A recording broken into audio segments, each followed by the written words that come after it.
It is that stressful time of year for a lot of high school students working to meet an important deadline. The next college application deadline is January 1st, less than 2 weeks away. So here with tips to help take the edge off this process is college consultant and education expert, Dr. Mark Hofer. It's good to have you here. Hi, Laura. Great. Thank you. It's been a while since this happened in my family, but it is a stressful time for parents and for kids. Just talk to us a little bit about how to approach it to maybe lower the pressure. Absolutely, yeah. I mean, right now we're in between, as you know, we're in between the early application process and the general application process.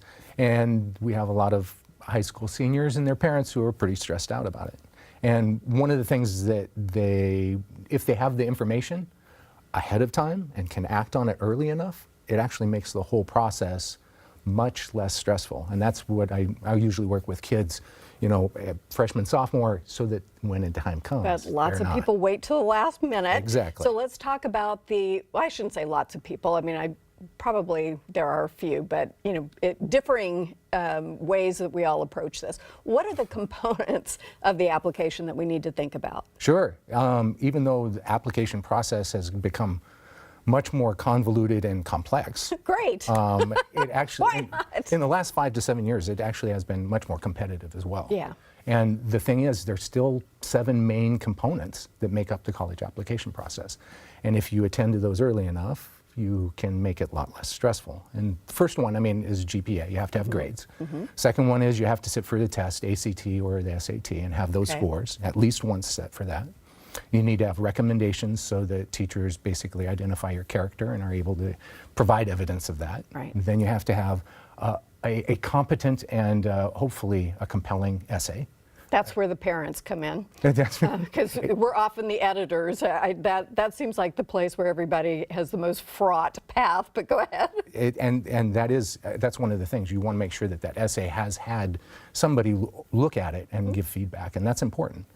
After the recommendations, then you have the essay, and then you have extracurriculars. And I was just talking with some of the band and talking about theirs, and their extracurriculars and what they bring to the table outside of school is becoming just as important, if not more, than all of the other parts. And connecting that extracurricular to what you could contribute to this next campus. So not just what I've done, but how I see that helping me going forward.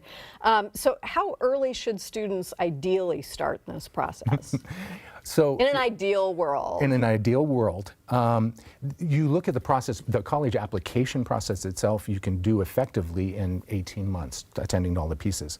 But it's actually the things that don't have anything to do with the college application that sets you up to do it successfully.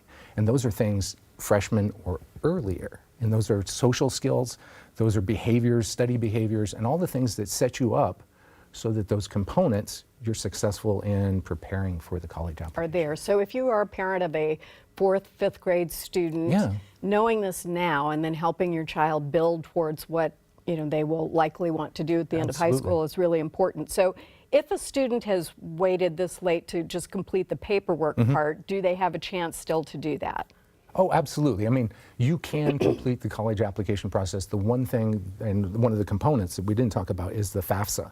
And the FAFSA and CSS profile, those are financial documents that your parents need to fill out. And it's basically to set you up so the school knows financial aid-wise where to place you. And that's really important. It's huge important. And that has to have been in place October. You can submit it the first time in October. You need to make sure that that's in place by the time that you're applying. And schools need to know that. So do we still have that opportunity between now and January 1st? Still get in it, yeah. Okay, so there are more than 3,000 colleges in the country, lots of colleges to choose from. So what are the considerations in what you pursue? Because most people have reach schools, their dream school, they have colleges they think they can get into, and then maybe a few that they feel are pretty much a lock. How do we approach this? And that's actually one of the last components of the process, is developing your school list, your target list, what school has a mission that matches your mission. And that's what I spend a lot of time with students. It's actually not part of the application process, but I ask them 2 main questions. I ask, and it's basically, why do you want to go to college? Although it seems real simple, That question students often haven't reflected on. Or they may just think I'm supposed to go to college, but they don't know Correct. what it is that happens in college that sets you up for life after that. Exactly. So that's a good question. They don't know it's why I want to go to college is not why other people Right, might why want my you mom to wants go. me to go. Exactly, and that's a common reason why kids go to college is because their parents want them to. Yeah. The second question is, and this is one that is often not dealt with or reflected on as well, is what are 4 to 5 things that you specifically want to learn or be able to do by the time you graduate? And if you get those 2 questions right and they answer them authentically, and that can start as early as freshman year. Yeah. If you get that right, then you know what schools provide question 1 and 2. Okay, so that's good information for parents because students aren't going to know Exactly. this on their own. So just knowing this as part of parenting can be Right. important. So students who want to pursue Ivy League schools, I mean, there are lots of, and are we just talking about elite schools? Because there are only 8 Ivy League schools, Right. but Stanford and other schools are, tremendous schools to go to. If you are looking for an elite school, what should you know? Well, the first thing, so there's elite schools and low acceptance rate schools.